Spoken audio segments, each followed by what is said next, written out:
So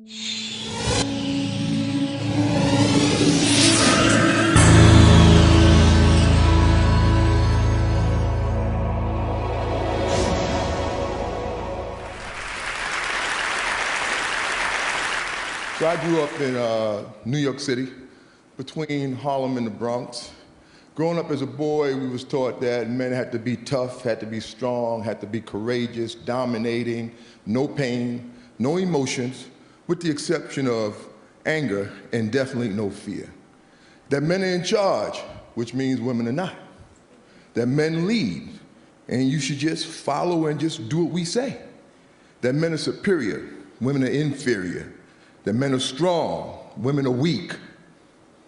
That women are of less value, property of men, and objects, particularly sexual objects. I've later come to know that to be the collective socialization of men, better known as the man box.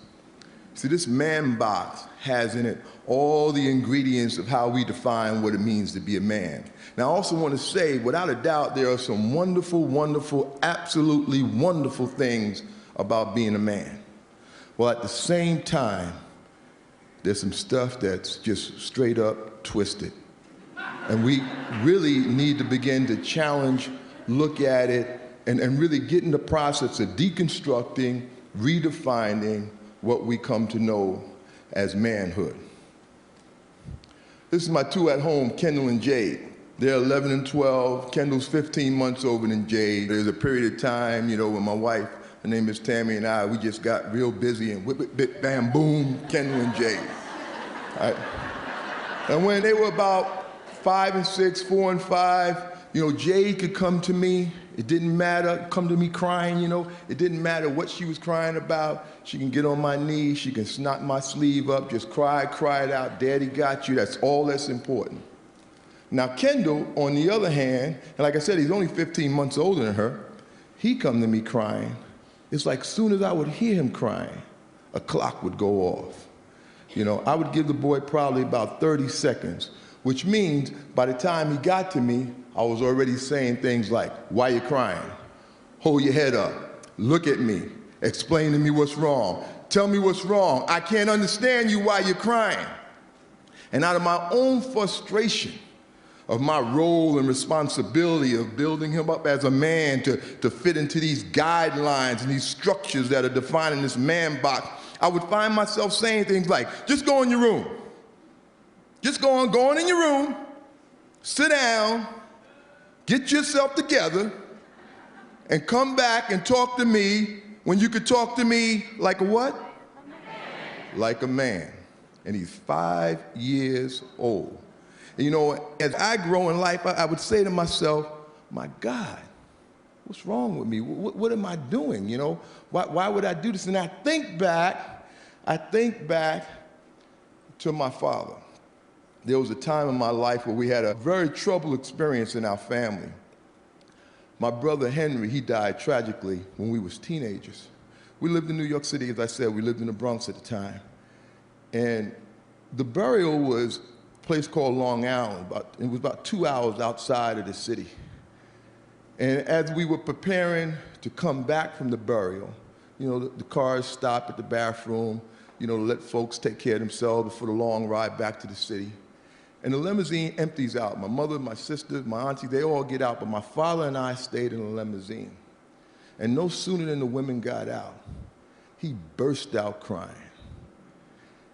He didn't want to cry in front of me, but he knew he wasn't going to make it back to the city. It was better me than to allow himself to express these feelings and emotions in front of the women. And this is a man who 10 minutes ago had just put his teenage son in the ground.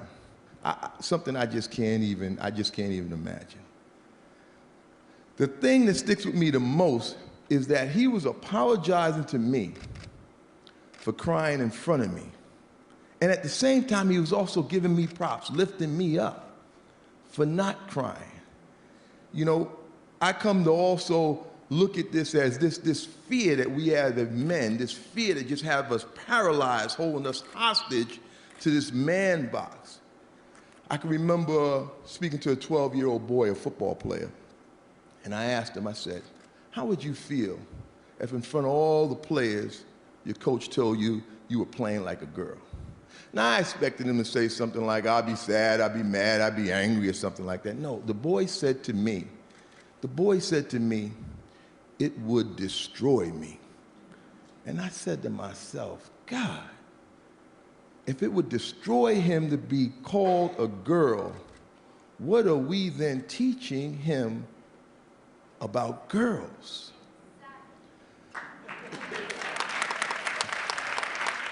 It took me back to a time when I was about 12 years old. I grew up in tenement buildings, you know, in the inner city, and at this time we're living in the Bronx. And in the building next to where I lived, there was a guy named Johnny. He was about 16 years old, and we were all about 12 years old, younger guys, and he was hanging out with all us younger guys. And this guy, he was up to a lot of no good. He was the kind of kid where parents would have to wonder, what is this 16-year-old boy doing with these 12-year-old boys? And he did spend a lot of time up to no good. He was a troubled kid. You know, his mother had died from a heroin overdose. He was being raised by his grandmother. His father wasn't on the set. His grandmother had 2 jobs. He was home alone a lot. But I gotta tell you, we young guys, we looked up to this dude, man. He was cool. He was fine. That's what his sister said. He was fine, right? He was having sex. You know, we all looked up to him. So one day I'm out in front of the house doing something, just playing around, doing something, I don't know what. He looks out his window, he calls me upstairs. He said, hey, Amp, they called me Anthony growing up as a kid. Hey, Anthony, come on upstairs. Johnny called, you go. So I run right upstairs. As he opens the door, he says to me, do you want some? Now, I immediately knew what he meant, because for me growing up at that time and our relationship with this man box, do you want some meant one or two things, sex or drugs. And we weren't doing drugs. Now, my box, my card, my man box card was immediately in jeopardy. 2 things. One, I never had sex. We don't talk about that as men. You only tell your dearest, closest friends sworn to secrecy for life the first time you had sex. For everybody else, we go around like we've been having sex since we was 2. There ain't no first time. The other thing I couldn't tell them is that I didn't want any. You know, that's even worse. We're supposed to always be on the prowl. Women are objects, especially sexual objects. So anyway, I couldn't tell him any of that. So like my mother would say, make a long story short, I just simply said to Johnny, yes. He told me go in his room. I go in his room, on his bed is a girl from the neighborhood named Sheila. She's 16 years old, she's nude. She is what I know today to be mentally ill, higher functioning at times than others. We had a whole choice worth, you know, inappropriate names for her. Anyway, Johnny had just gotten through having sex with her. Well, he actually raped her, but he would say he had sex with her because while Sheila never said no, she also never said yes. So he was offering me the opportunity to do the same. So when I go in the room, I close the door. Folks, I'm petrified. I stand with my back to the door so Johnny can't bust in the room and see that I'm not doing anything. And I stand there long enough that I could have actually done something. So now I'm no longer trying to figure out what I'm gonna do. I'm trying to figure out how I'm gonna get out of this room. So in my 12 years of wisdom, I zip my pants down, I walk out into the living room, and lo and behold to me, while I was in the room with Sheila, Johnny was back at the window calling guys up. So now it's a living room full of guys, like, you know, like the waiting room in the doctor's office. And they asked me, how was it? And I say to them, it was good. And I zip my pants up in front of them, and I head for the door. Now, I say this all with remorse, and I was feeling a tremendous amount of remorse at that time, but I was conflicting, because while I was feeling remorse, I was excited, because I didn't get caught, but I knew I felt bad about what was happening.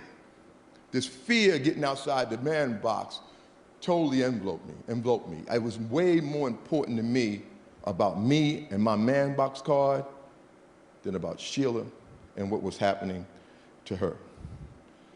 See, collectively, we as men are taught to have less value in women, to view them as property and the objects of men. We see that as an equation that equals violence against women.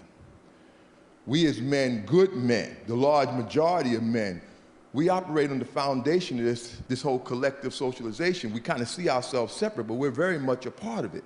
You see, we have to come to understand that less value, property, and objectification is the foundation, and the violence can't happen without it.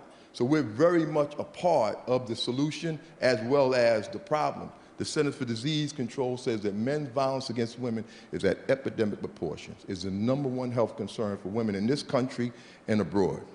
So quickly, I'd like to just say, this is my love of my life, my daughter Jade. The world I envision for her. How do I want men to be acting and behaving? I need you on board. I need you with me. I need you working with me and me working with you on how we raise our sons and teach them to be men. That it's okay to not be dominating. That it's okay to have feelings and emotions. That it's okay to promote equality. That it's okay to have women who are just friends and that's it. That it's okay to be whole. That my liberation as a man is tied to your liberation as a woman. I remember asking a 9-year-old boy, what would life be like for you if you didn't have to adhere to this man box? He said to me, I would be free. Thank you, folks.